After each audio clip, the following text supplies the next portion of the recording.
मारै जाखोफ्रा बोथोरफ्रालाय एकदम बार'खाल' आयु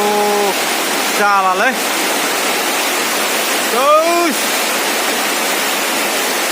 चिराङाव मानो एफाग्राब अखा हाग्रा जाखोब्रा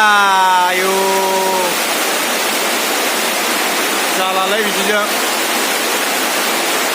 अखा हाथाय जाबाय जोंबो अखा हाथाय जाबाय इमान फुङावनो बिदि अखा हादों आयु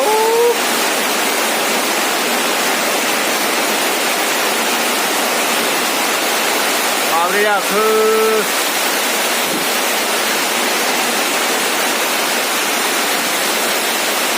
बे बार अखा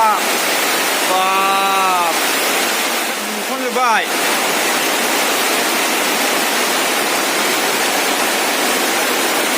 मानो अखा हाग्रा जाखो एफाग्राब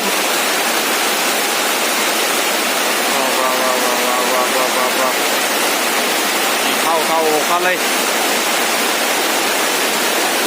गिथाव बाथाव अखा हाग्रा जाबायलै बेफोराव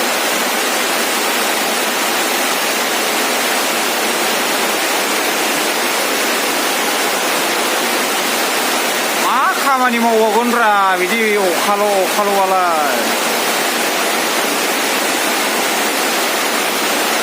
बेस अखा हाथाय जाबाय